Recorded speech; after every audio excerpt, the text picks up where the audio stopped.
Okay, Jose Almeida here, uh, continuing with our new podcast for the IVC community. This one's going to be on my own. Hopefully, you saw our previous two episodes, one with Mark Meisner talking about iliac vein stenosis, and the second with Steve Elias discussing saphenous vein ablation devices. So this third one, just kind of wanted to give what we're doing here in our office to manage this situation that we're facing with decreased reimbursement. Um, so the goal here is really just to um, show you what we're doing and kind of how I fell into this path, more so to stimulate some ideas for our, IVC folks who've been coming to the meeting for many years. And as you may have heard the last couple of years, we've been looking at strategies to uh, stay in the office so we don't have to join or be employed by an outside entity like a hospital or a big group. But for those of us who want to remain in our private practice in our offices, to generate a little more income to balance the offset or the downward pressures that are being put upon us by third party payers. We're struggling. So our practice currently is in, just for lack of a better word, our wellness practice. For us, that means we have some aesthetics in there, functional medicine devices, uh, my history as a bodybuilder and how I manage that. So I'll talk about this in a second here. But my idea of wellness, and even to the point that we're trying to rebrand ourselves from Miami Vein Center to Miami Vein and Wellness. So we still have the vein practice. It takes insurance. The profit margin, as you know, is becoming miserable. And we have our wellness practice uh, that has been going for years, but now it's a redesign to incorporate things under one brand. All right, so with that, um, and I don't know if you noticed now, I got my little podcast microphone. I've got a little camera looking at me, my little blue light in the corner back there, trying to make this a podcast studio. I think I'm probably doing a poor job at that. And the other thing is, these influencers or YouTubers are all exciting and jumping around with energy. And as you know, that's not me. I'm here to just give you the information. I'm not here about all the shrills of, jumping around and smiling. All right. So this may be a little boring for you, but hopefully it's good information. Boring delivery is what I mean. So on the screen, why office-based vein centers need to diversify revenue streams. And this really has become more of a survival problem. I mean, these are the numbers that I have. They're somewhere in here. Around 70% of physicians now, all physicians, are employed. Um, I don't want to be one of those. Not to say that it's not great for other people. So thankfully, my wife runs my practice. She's a business person. I can just focus on my practice and not having to manage it. If I didn't have my wife and it was on my own, I don't know that I'd still be doing this. I probably would be employed by a hospital or an entity and just be a salaried employee and do my medicine. Um, but I do enjoy um, what comes with my own practice, my own hours, my own boss, do what I want. That's still there. It's just that the income is not what it was. So that's what these slides will be about. Um, the OBL Office Space Lab, which is currently the designation that we have as far as our accreditation and licensing with the state of Florida, it is office based surgery center. There's three levels, 1, 2, and 3. We are level 2, so we can deliver conscious sedation.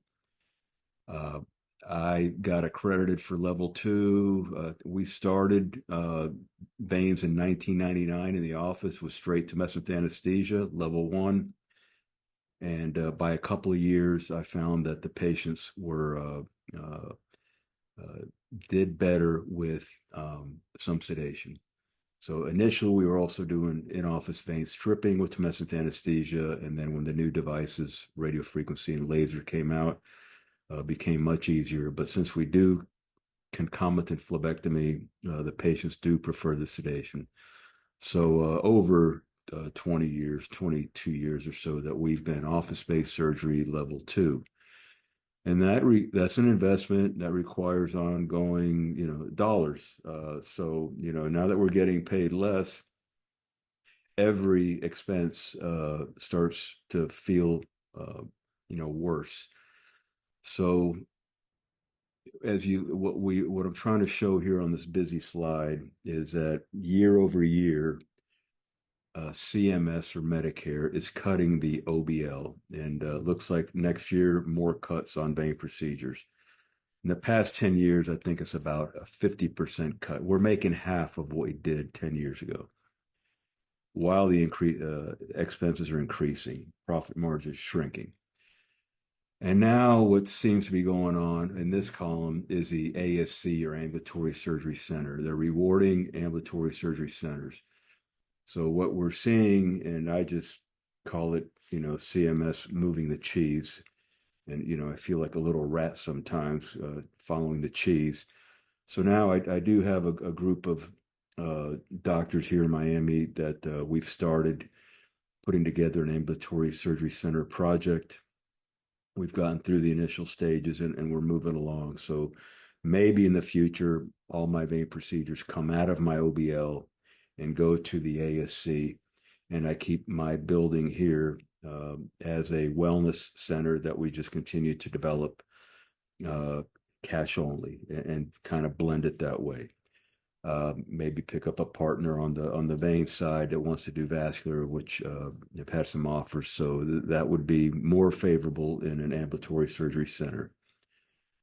In this wellness center mixed with aesthetics, as you know, the arterial patients, uh, they don't mix well with the aesthetics patients. In other words, a poor old person, amputee, in a wheelchair, um, sitting next to a 25-year-old girl who wants tattoo removal or something like that. And that's what we have here. They just don't mix well in the waiting room. So we try and segregate these things. So that might work out for me. That's in progress. So, obviously I'll keep you updated on that. So we're working on an ambulatory surgery center because the OBL, we're struggling financially. Sorry.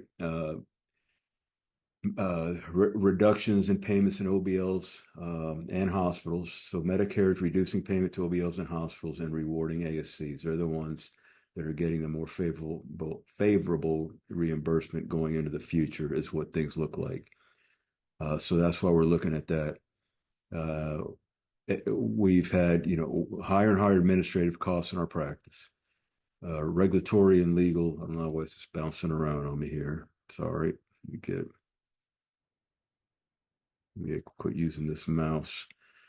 Pre-auth, as we know, got employees in the office just doing pre-authorizations. That's more staff, more expense, and as you know, getting staff nowadays, there's no more minimum wage. They're demanding more money to get good staff. I guess this whole digital revolution, everybody's doing their work online. Nobody wants to go to a brick and mortar site anymore. So good staff is harder to find, higher expense in payroll, erosion of physician autonomy. I think we're all pretty demoralized as this corporatization of American medicine keeps steamrolling us.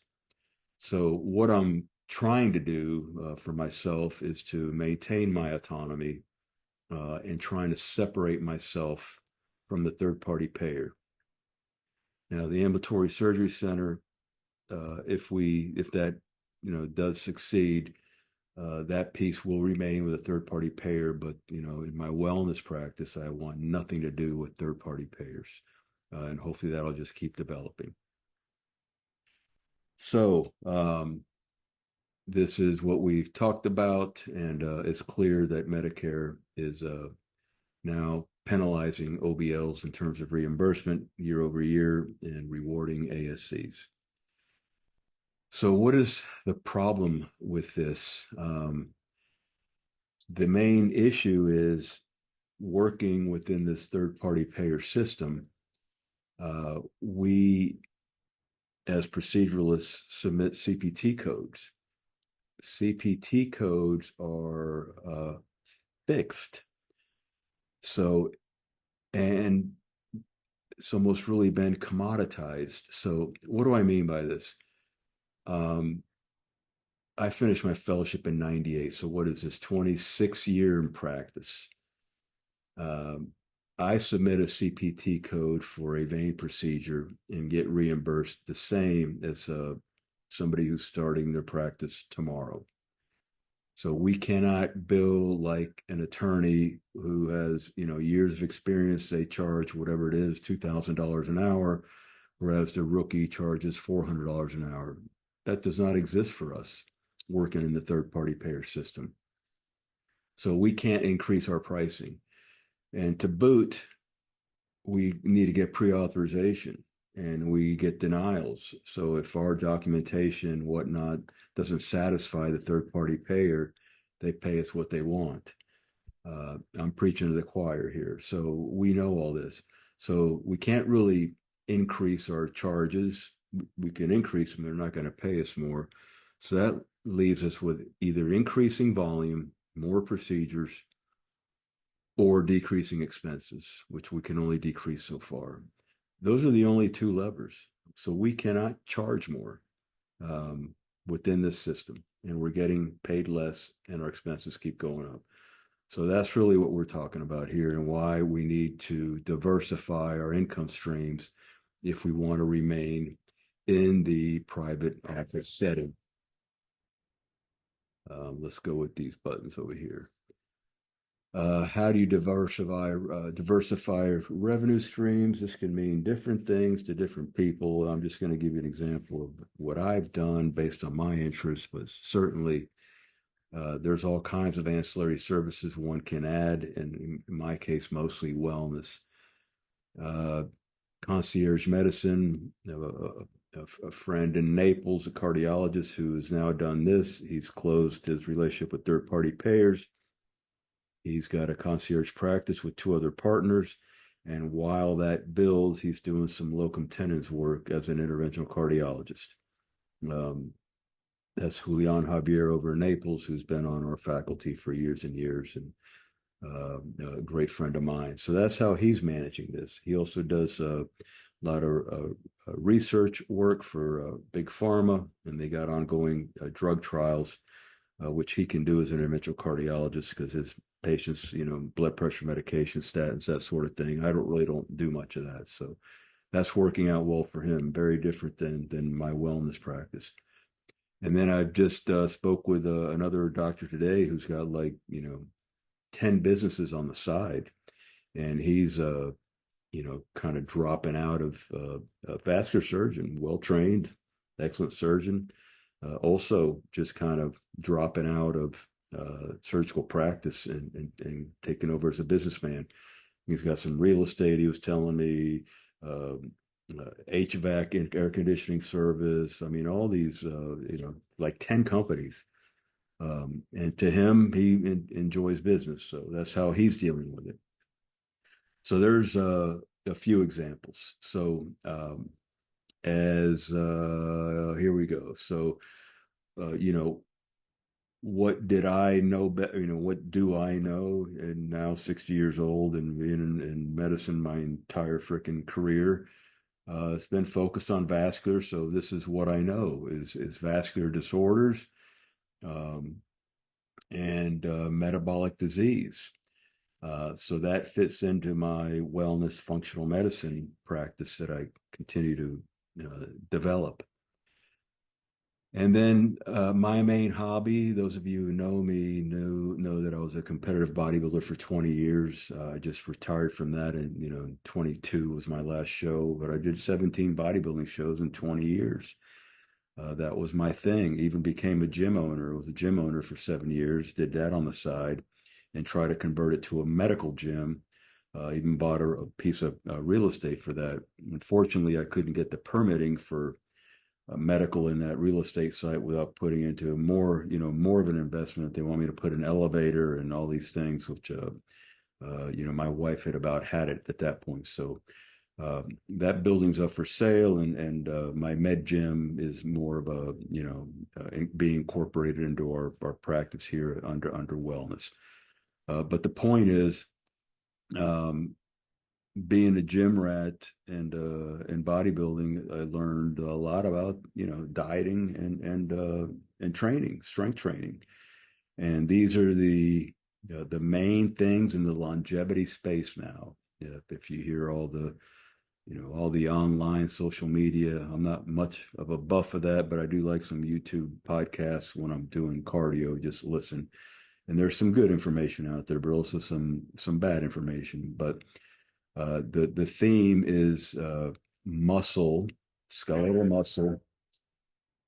Sorry, there's some construction going on. Skeletal muscle is now and being considered an organ and a real big marker of longevity. So grip strength is now known to the higher your grip strength, the lower your all-cause mortality.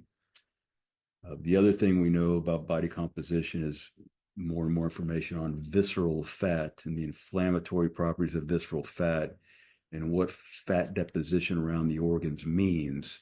This is fat overflow from the subcutaneous tissues and is very metabolically poisonous. So, body composition, we want skeletal muscle and low visceral fat. This was what I did for 20 years, manipulating my body composition, preparing for bodybuilding shows. So this right now is, second nature to me, and to educate to patients. So here's just this study right here just kind of summarizes the entire body of literature in these 2 million patients. This meta-analysis, 2 million patients, basically showing that muscular strength, specifically, it was measured by grip strength, it lowers the risk of all-cause mortality. So there's many, many studies showing the same thing. So that's really all you need to know. Strength, and not so much muscle mass like bodybuilders' hypertrophy, is strength and muscle tissue is a metabolic organ, your primary organ for glucose disposal. If you want to increase your metabolism, burn more energy, you can do that by adding skeletal muscle. It's just key. And to do that, protein in your diet and lifting some weights.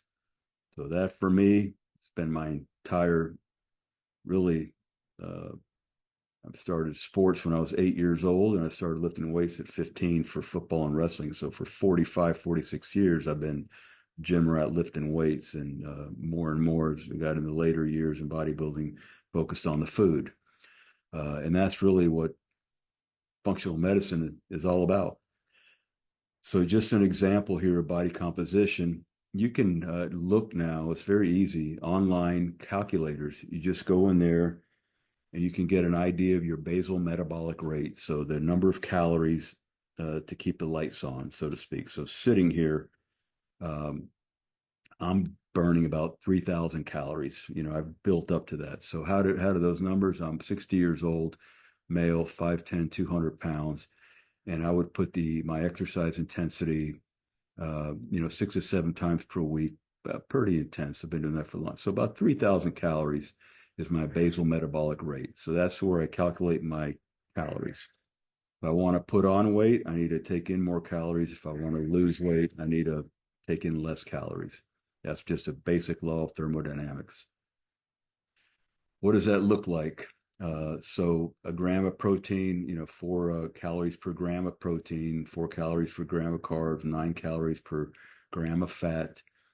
Um, so the the current recommendation, and this is controversial on whether you're a vegan or a plant-based person, your religion, but the old numbers of zero point 0.8 grams per kilogram, so about a half a gram per pound of body weight.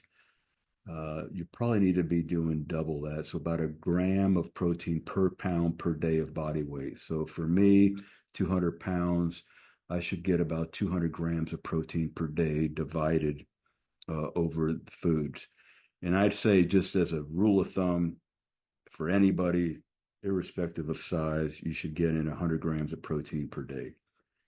Uh, do that and then fill in the rest of the calories with carbs or fats. If you're a keto person, that's going to be more fat than carbs. It doesn't really matter. Pick your poison, but yeah, prioritize the protein.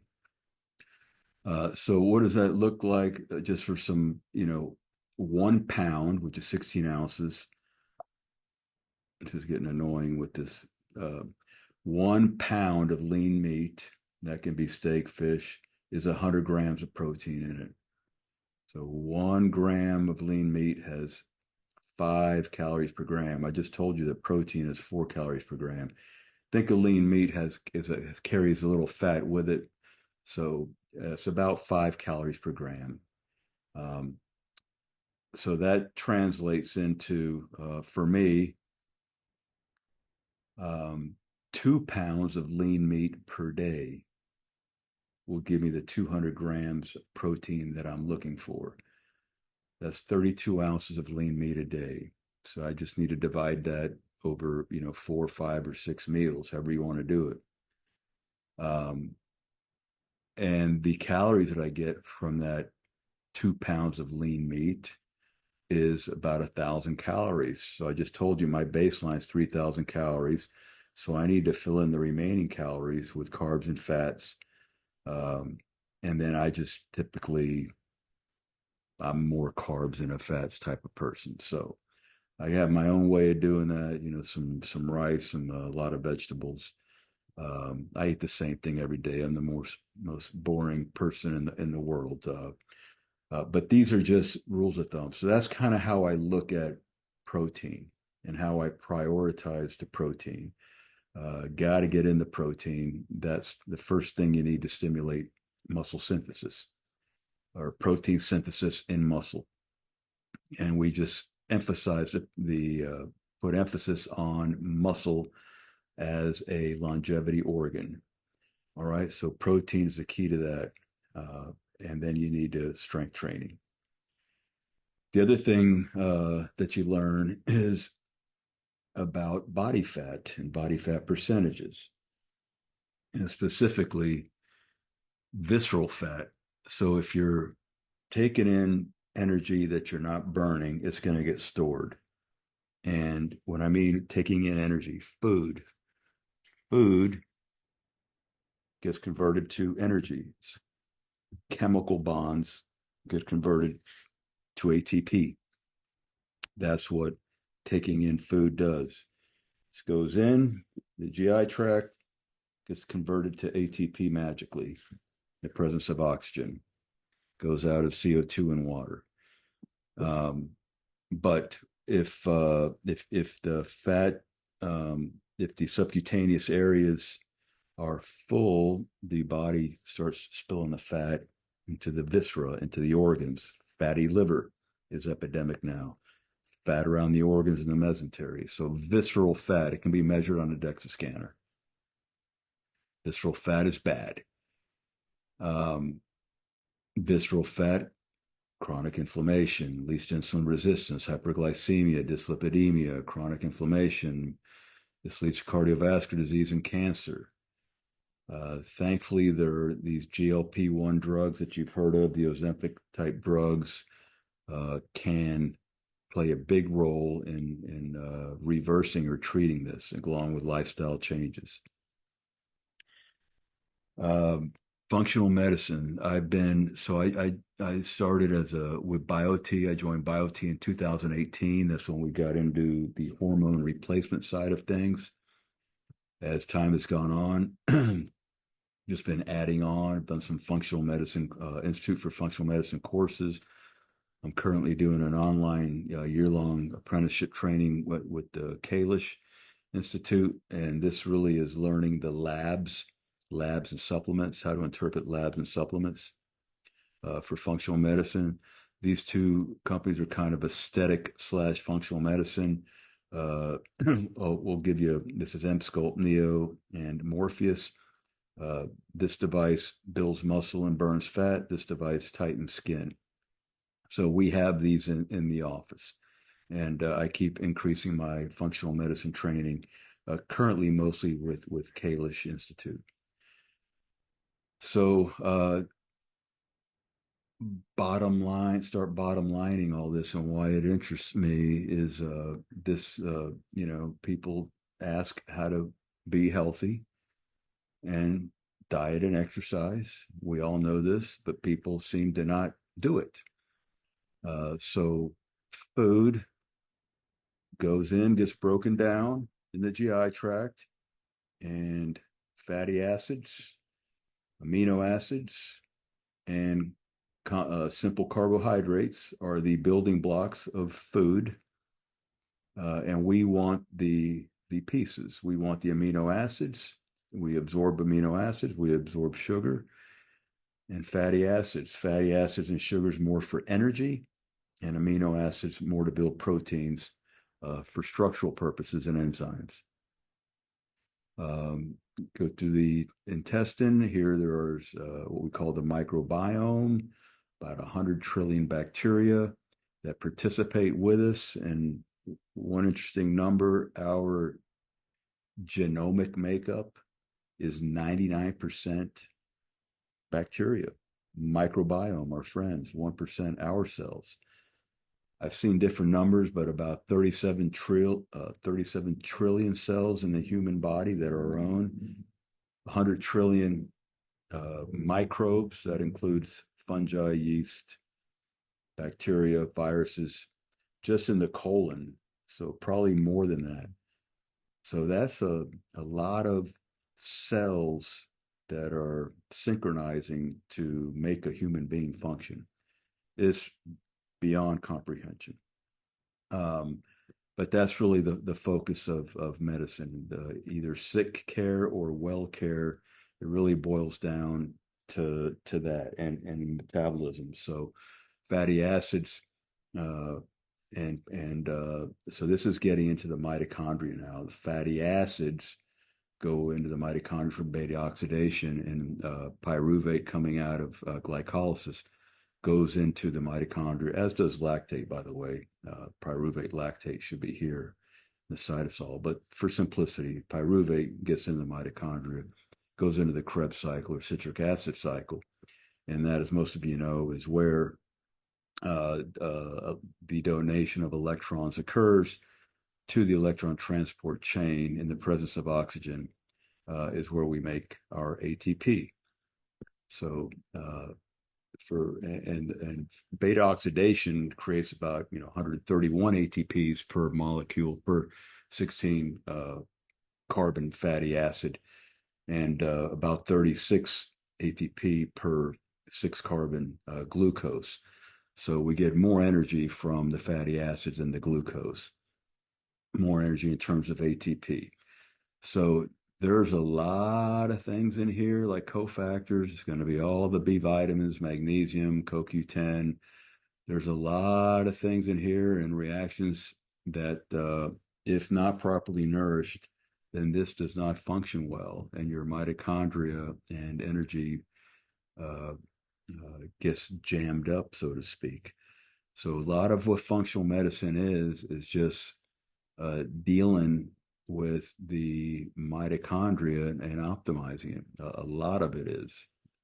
I find it super interesting. It's what I like. It's just biochemistry that we learned. The other thing we started learning on the functional medicine side that we didn't really get in conventional medicine is our We are all toxic in the United States. The food is toxic, between all the preservatives, the air is toxic. We've got heavy metal. So if we don't have a good liver, a good detox function of our liver, we're not resilient enough to deal with these toxins. We get sick. And part of creating resiliency is the proper nutrients and skeletal muscle, functioning system. So I find all this interesting, which is what's gotten me into this wellness side, out, and parallel to my surgery practice. The microbiome, nutritional deficiencies, oxidative stress, inflammation, and how to mitigate and manage all this is what functional medicine is about. And what's interesting is this is so overweight. Let me find a. So these are the common presentations: overweight, digestive issues, brain issues, catabolic. But it can present as things just like fatigue. So fatigue, what does that mean? How do you pinpoint fatigue? It can be many things. I mean, a lot of things. Anything causes fatigue. So that's why this root cause medicine or functional medicine um, starts looking under the hood in terms of biochemistry through testing. It can be organic acid testing. It can be GI testing. It can be, stress hormone testing, sex hormone testing. Um, so any of these things, and then you just start working on the deficiencies you see on the lab testing. This is probably in a way that you haven't seen it. These are the three really key hormones for men. Throw in estrogen, progesterone here, and now we're talking about women. But cortisol, catabolic to muscle, anabolic to fat. So if you're stressed, emotional stress, job stress, toxic stress, any kind of stress, and your cortisol's out of balance, you're going to catabolize muscle and put on fat. Whereas testosterone is the opposite of that. It's anabolic to muscle and catabolic to fat. That's why testosterone supplementation is so popular. I've been on testosterone since I turned 50, so that's 10 years. Insulin is a growth hormone. People think it just regulates blood sugar. It's really a growth. It is the growth hormone, big molecule, anabolic to muscle, anabolic to fat. So if your insulin levels are high, you're just going to be storing energy. Um, and that, of course, will then make you hyperinsulinemic and lead to metabolic syndrome. So high insulin levels constantly are not good. Insulin needs to spike to get the glucose out of the bloodstream, and then it needs to come down so you can start burning fat. This just illustrates the HPA axis, and really, until I got into functional medicine, I didn't really realize the role of the adrenal in all this, or how important the adrenal was. Um, so any type of stress, as we said, um, through cortisol releasing hormone from the hypothalamus to the pituitary, then ACTH from the pituitary to the adrenal gland. DHEA is produced, cortisol is produced. We can measure these things. This is a urine test called the Dutch test, and we look at DHEA and cortisol. We get cortisol patterns. There's something called CAR, or cortisol awakening response. So this should be, you wake up, your cortisol should spike, and then when you see light, and then it should drop throughout the day and should be low at night so you can sleep. So, you'll see cortisol levels, spike super high, or cortisol super flat, and DHEA levels. So part of the initial stage of uh, supplementing a patient with imbalance of cortisol and DHEA is supplementing the restoring the HPA axis through pregnenolone and DHA supplementation. That's just a taste of what that is. We have a DEXA scanner. Yes, they're expensive, but that way we can really measure lean mass, fat mass, and bone density. Um, so when we do our, a lot of folks coming and losing weight, and we've got them on a GLP-1, we're pushing that narrative of you need to, preserve your lean mass. If you lose weight too fast, you will lose your lean mass. You'll lose muscle. So, and we can measure that. So we like to get a baseline DEXA, and at 3 months get another one to make sure that they're losing fat and preserving muscle. If they're not, we need to slow down the weight loss, mitigate the weight loss. So we do low dose or microdosing for these GLP-1s. We want people to lose weight slowly. That requires some coaching, but that's the way to do it. These GLP-1s, some people are calling them the new penicillin, wonder drug. But now all this data is starting to come out on the cardioprotective effects, uh, you know, effect on the coagulation system, lipids, glucose stable or blood glucose stabilization or blood sugar regulation. It's by decreasing inflammatory fat, decreases systemic inflammation. Its effects on the brain, blood pressure. It just seems to be, when used properly, the health benefits are just now beginning to be realized, not just from the weight loss, but also from the actual peptides. We have these devices in our office, also very expensive. This device helps put on muscle and burn fat in 30-minute sessions. Yes, you have to do multiple, but the studies have shown not only can it decrease visceral fat, but decrease the subcutaneous fat and can increase muscle by up to 33%. So this is a nice device for people that don't want to grind it out in the gym with weights. This is a supplement to their program. And this device called microneedling can help tighten the skin. So folks with skin laxity, this has become very popular. And these are the two busiest devices in our practice. And then you can so this is what we do. We kind of do it all together. So with Emsculpt Neo, which again is the device that builds muscle and burns fat, tirzepatide, a GLP-1 and GIP agonist. Using these together, you can get people to lose weight safely. Again, we have our DEXA so we can monitor this. And then if they, get skin laxity, they can use microneedling to tighten the skin. So these are just examples of how, in a wellness practice, wellness can mean many things. So this is for us some traditional, what would be called aesthetic devices. We're using them for wellness, for function, and in synergy with other things. And that's working out pretty well for us. So to close, diversifying the revenue stream for your office-based vein center is the theme of this talk. Hopefully, it's giving you some ideas and just let you know what we're doing. I think we're going to be okay ultimately with these strategies in place. Doing as little as I can with third-party payers, and building a good practice that has restored a patient physician-patient relationship on the wellness side, where we spend a little more time and they're paying cash for it. So and then on the vein side, we're looking at this ambulatory surgery center as a different side of service, with more favorable reimbursement and a better control of overhead by working in a group and using efficiencies. And of course, we've got some expert business people helping us with that. So hopefully that will materialize in the next year here.